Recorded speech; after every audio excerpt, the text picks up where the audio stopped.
Hi friends, ಹೇಗಿದ್ದೀರಾ? ಎಲ್ಲರೂ ಕೂಡ ಚೆನ್ನಾಗಿದ್ದೀರಾ ಅಂತ ಅನ್ಕೋತೀನಿ. ಹಾಗೆ ನಾನು ಕೂಡ ತುಂಬಾ ಚೆನ್ನಾಗಿದ್ದೀನಿ. ಸೊ ನಾನು ವೀಡಿಯೋನ ಎಲ್ಲಿ ಶೂಟ್ ಮಾಡ್ತಿರೋದು ಗೊತ್ತಾ? ಹಾಸ್ಪಿಟಲಿಂದ ವೀಡಿಯೋ ಮಾಡ್ತಾಯಿದ್ದೀನಿ. ಸೊ ನಾವಿಷ್ಟು ದಿನ ವೆಯ್ಟ್ ಮಾಡ್ತಿದ್ದ ದಿನ ಬಂದೇ ಬಿಡ್ತು. ಸೊ ನನ್ನ ಡೆಲಿವರಿ ದಿನ ಸಡನ್ನಾಗಿ ಹಾಸ್ಪಿಟಲಿಗೆ ಬಂದ್ವಿ. Actually unexpected. ಸೊ ಅಡ್ಮಿಟ್ ಆಗಬೇಕಾಯಿತು. ಹಾಗಾಗಿ ಅಡ್ಮಿಟ್ ಕೂಡ ಆಗಿದ್ದೀವಿ. ಆ್ಯಂಡ್ ತುಂಬ ಭಯ, ಟೆನ್ಷನ್, ಕ್ಯೂರಿಯಾಸಿಟಿ ಎಲ್ಲನೂ ಇದೆ. ಅದ್ರ ಜೊತೆ ಖುಷಿ ಕೂಡ ಇದೆ. ಸೊ ನನಗೆ ಸ್ವಲ್ಪ ಹೊಟ್ಟೆ ಎಲ್ಲ ಟೈಟ್ ಆಗ್ತಿತ್ತು. ಹಾಗಾಗಿ ಚೆಕಪ್ ಇತ್ತು ಅಂತ ಬಂದ್ವಿ. ಡಾಕ್ಟ್ರ್ ಓಕೆ ಫೈನ್, ಮಾಡೋಣ ಡೆಲಿವರಿ ಅಂತ ಅಂದರು.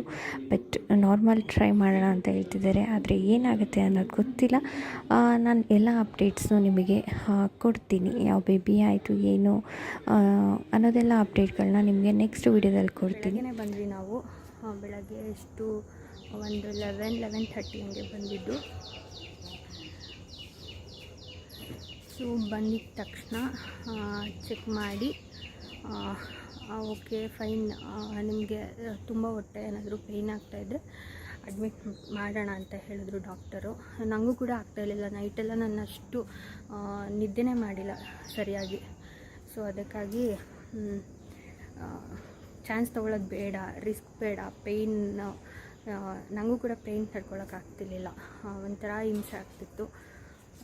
ಸೊ ಅದಕ್ಕೆ ಡಾಕ್ಟರ್ ಹೇಳಿದ್ರು ಅಲ್ವಾ, ನಂದು ಹೇಗೂ ಕರೆಕ್ಟು ವೀಕ್ ಬಂದುಬಿಟ್ಟು ಇವಾಗ 38 ವೀಕ್ ರನ್ನಿಂಗ್ ಇದೆ. ಸೊ ಆರಾಮಾಗಿ ಬೇಬಿ ಎಲ್ಲ ಗ್ರೋತ್ ಎಲ್ಲನೂ ಚೆನ್ನಾಗಿದೆ. ಸೊ ಏನು ತೊಂದರೆ ಇಲ್ಲ ಅಂತ ಅಂದ್ಬಿಟ್ಟು ನಾವು ಕೂಡ ಡಿಸೈಡ್ ಮಾಡಿಕೊಂಡು ಅಡ್ಮಿಟ್ ಆಗಿದ್ದೀವಿ. ಬೆಳಗ್ಗೆನೇ 12 ಹಂಗೆ ಅಡ್ಮಿಟ್ ಆಗಿದ್ದು. ಸೊ ಚೆನ್ನಾಗಿ ವಾಕ್ ಮಾಡಿ ಅಂತ ಹೇಳಿದ್ದಾರೆ. ಬಟ್ ನನಗೆ ವಾಕ್ ಮಾಡ್ತಾಯಿದ್ರೆ ಅದು ಬೇಬಿ ಒಂಥರ ಅಂದರೆ ಡೌನಿಗೆ ಬಂದಂಗೆ ಆಗುತ್ತೆ. ಹೊಟ್ಟೆ ಎಲ್ಲ ತುಂಬ ಒಂಥರ ಪೇಯ್ನ್ ಆಗುತ್ತೆ. ಬಟ್ ಆದರೂ ಊಟ ಆಯಿತು. ಸೊ ಊಟ ಮಾಡಿದ ತಕ್ಷಣ ಸ್ವಲ್ಪ ಹೊತ್ತು ವಾಕ್ ಮಾಡೋಣ ಅಂತ ಹೇಳಿ ಬೆಳಗ್ಗೆ ಬಂದಾಗ ಅವ್ರದ್ದು ಏನೇನಿರುತ್ತೆ ಪ್ರೊಸೀಜರು, ಬೇಬಿದು ಹಾರ್ಟ್ ಬೀಟಿಂದು ಎಲ್ಲವುದು ಕೂಡ ಬೆಳಗ್ಗೆ 1 ಗಂಟೆ 12:30 ಎಲ್ಲ ಮುಗಿಸ್ಕೊಂಡ್ರು.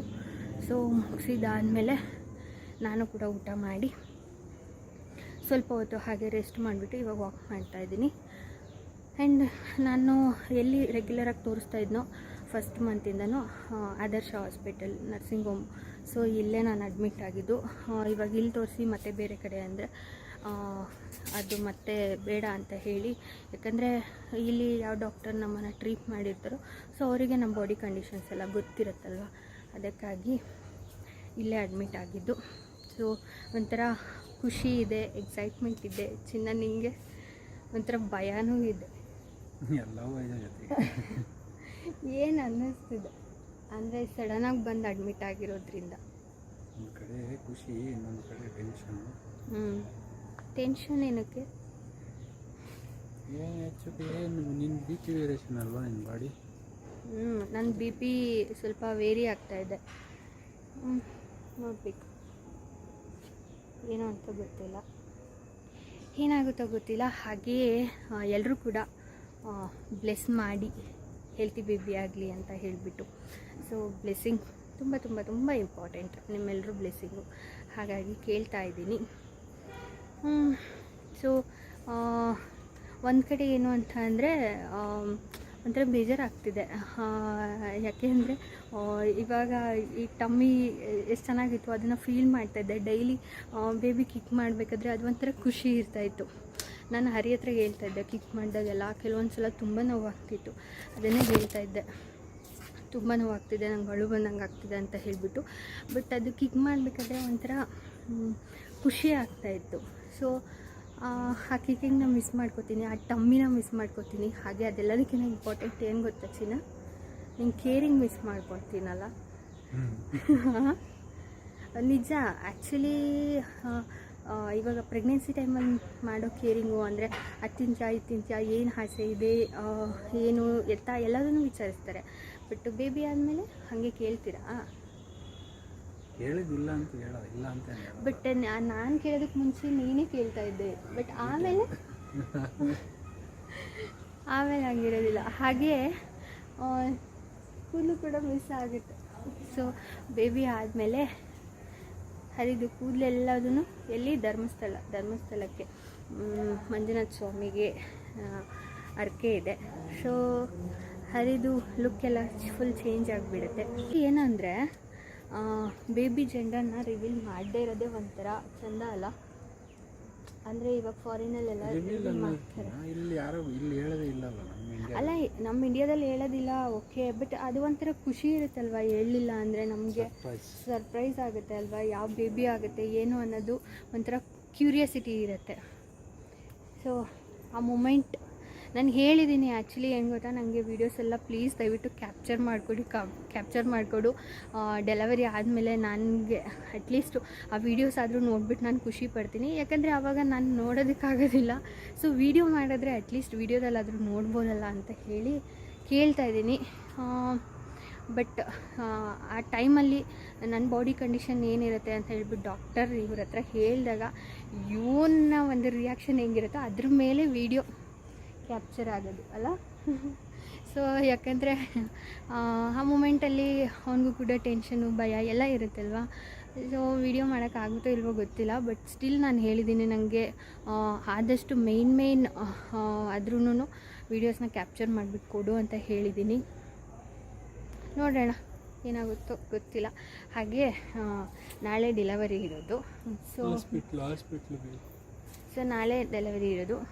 ಇವತ್ತು ನೈಟ್ ಅಷ್ಟೊತ್ತಿಗೆ ಏನಾದರೂ ತಿನ್ಬೇಕು ಅನಿಸಿದ್ರೆ ತರಿಸ್ಕೊಂಡು ತಿನ್ನಬೇಕು. ಸೊ ಅಮ್ಮ ಬಂದುಬಿಟ್ಟು ನಿನ್ನೆ ನೈಟು ಸ್ವೀಟ್ ಮಾಡಿಕೊಟ್ಟಿದ್ರು. ಅಂದರೆ ಅಡ್ಮಿಟ್ ಡೆಲಿವರಿಗೆ ಬರ್ತೀನಿ ಅಂತ ಏನು ಗೊತ್ತಿರಲಿಲ್ಲ, ತಿನ್ನಬೇಕು ಅಂತ 3 ಡೇಸಿಂದ ಹೇಳ್ತಾಯಿದ್ದೆ. ಸೊ ಅದೇನೋ ಗೊತ್ತಿಲ್ಲ, ನಿನ್ನೆ ನೈಟ್ ಮಾಡಿಕೊಟ್ರು ಶಾವಿಗೆ. ಸೊ ರಾಗಿದು ಶಾವಿಗೆ ಮಾಡಿಕೊಟ್ರು, ಚೆನ್ನಾಗಿ ತಿನ್ಕೊಂಡೇ ಬಂದೆ. ಆ್ಯಂಡ್ ಇವಾಗ ಮಧ್ಯಾಹ್ನ ಊಟ ಕೂಡ ಅದೇ ಸ್ವೀಟ್ ಇದ್ದರೆ ಕಳಿಸ್ಕೊಡಿ ಅಂದಿದ್ದೆ, ಯಾಕಂದರೆ ಅಮ್ಮ ಇನ್ನೂ ಬಂದಿಲ್ಲ. ಸೊ ಕಳಿಸಿದ್ರು, ಚೆನ್ನಾಗಿ ತಿಂದೆ. ಅದೇನೋ ಗೊತ್ತಿಲ್ಲ, ಲಾಸ್ಟ್ ಮೂಮೆಂಟಲ್ಲಿ ಅಂದ್ಕೊಂಡಿದ್ದೀನಿ ಸ್ವೀಟ್ ತಿಂದೆ. ಸೊ ಇವಾಗ ಏನಾದರೂ ತಿನ್ಬೇಕನ್ಸಿದ್ರೆ ಹರಿಗೆ ಹೇಳ್ಬಿಟ್ಟು ತರಿಸ್ಕೋಬೇಕು. ಸೊ ವಾಕ್ ಮಾಡ್ತಾಯಿದ್ದೀನಿ. ಹಾಸ್ಪಿಟಲ್ ಅಂತೂ ಫುಲ್ ಖಾಲಿ ಇದೆ. ಆ್ಯಂಡ್ ಇಲ್ಲಿ ವಾಕ್ ಮಾಡಬೇಕಾದ್ರೆ ಖುಷಿನೂ ಆಗುತ್ತೆ ಗೊತ್ತಾ. ನನಗೆ ಯಾವಾಗ ನಿಮ್ಮ ಜೊತೆ ಶೇರ್ ಮಾಡಿದ್ದೀನಿ, ಒಂಥರ ಪಾರ್ಕಲ್ಲಿದ್ದೀವಿ ಅನ್ನೋ ಥರನೇ ಫೀಲ್ ಆಗುತ್ತೆ ನೋಡಿ. ಸೊ ಹಾಸ್ಪಿಟಲ್ ಅಂತ ಫೀಲೇ ಆಗೋದಿಲ್ಲ, ಅಷ್ಟು ಚೆನ್ನಾಗಿದೆ. ಕೂಡ ವೆಯ್ಟಿಂಗಲ್ಲಿದ್ದೀವಿ ಇಬ್ಬರೂ.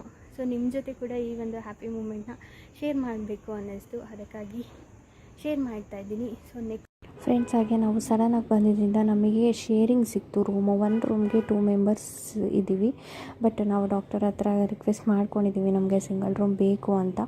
ಓಕೆ ಅಂತ ಹೇಳಿದ್ದಾರೆ. ನಾಳೆಯಿಂದ ಸಿಂಗಲ್ ರೂಮಲ್ಲಿ ಇರಬೇಕು ಅಂತ. ಶೇರಿಂಗ್ ಅಷ್ಟು ಕಂಫರ್ಟಬಲ್ ಇರಲ್ಲ ಅಂತ ಅನ್ನಿಸ್ತು ನನಗೆ. ಓಕೆ ಅಂತ ಹೇಳಿದ್ದಾರೆ. ಹಾಗೆ ಫಸ್ಟ್ ಫ್ಲೋರೆಲ್ಲ ಇನ್ನೂ ತುಂಬ ಕಾಸ್ಟ್ಲಿ ಇತ್ತು. ಬಟ್ ನಾನು ತುಂಬ ಬೇಡ, ಎಕ್ಸ್ಪೆನ್ಸಿವ್ ಆಗುತ್ತೆ ಅಂತ ಹೇಳಿ ಜಸ್ಟ್ ಸಿಂಗಲ್ ರೂಮ್ನ ಮಾತ್ರ ಕೇಳಿದ್ದೀನಿ. ಓಕೆ ಅಂತ ಹೇಳಿದ್ದಾರೆ. ಹಾಗೆಯೇ ನಮ್ಮಣ್ಣ ತುಂಬ ಚೆನ್ನಾಗಿ ಗೋಬಿ ಮಾಡ್ತಾನೆ. ಸೊ ನಂಗೆ ತುಂಬ ಕ್ರೇವಿಂಗ್ ಆಯಿತು, ಅದಕ್ಕಾಗಿ ಅವನೇ ಮಾಡಿ ಕಳಿಸು ಅಂತ ಹೇಳಿದ್ದೆ. ಸೊ ಹಾಗಾಗಿ ಕಳಿಸ್ಕೊಟ್ಟಿದ್ದಾನೆ.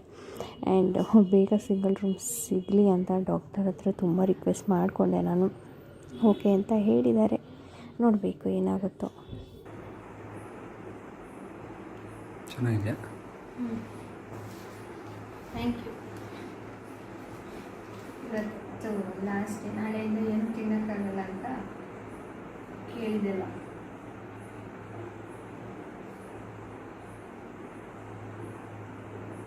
ನನಗಿನ್ನೂ ಫ್ರೂಟ್ ಸಲಾಡ್ ಬಿಟ್ಟು ಐಸ್ ಕ್ರೀಮ್ ಸಿಕ್ಕಿದ್ರೆ ನನಗೆಲ್ಲ ಐಡಿಯಾ ಇಲ್ಲ ಅದೆಲ್ಲ ಸಿಗುತ್ತೆ ಅಂತ. ಇಲ್ಲ ತಪ್ಪಿದೆ. ಸಿಗುತ್ತೆ ಎಲ್ಲ ರೆಸ್ಟೋರೆಂಟ್ಗಳಲ್ಲೂ, ಬಟ್ ಇದು ಬಿಟ್ಟರೆ MG Road ಪ್ಲೇಸಸ್ ಕೂಡ ಸಾಕು. ಈ ಟೈಮಲ್ಲಿ ಬೇಕಿತ್ತು ಏನಾದರೂ ಫುಲ್ ಕೋಲ್ಡ್ ಆಗಿರೋದು.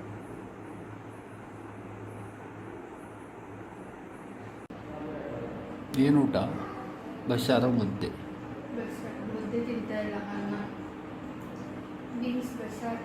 ನಮ್ಮಮ್ಮ ನಾಳೆ ಡೆಲಿವರಿ ಆದಮೇಲೆ ಏನು ತಿನ್ನೋಕ್ಕಾಗಲ್ಲ ಅಂದ್ಬಿಟ್ಟು ಮಾಡಿ ಕಳಿಸಿದ್ದಾರೆ. ಸಾಧನೆ. ನಿಜ, ನಾನು ಡೆಲಿವರಿ ಆದಮೇಲೆ ಹೌದು, ಸ್ವಲ್ಪ ಫುಡ್ಡೆಲ್ಲ ಕಂಟ್ರೋಲ್ ಇರುತ್ತೆ. ಅದಕ್ಕೆ ಫ್ರೆಂಡ್ಸ್, ನಾನು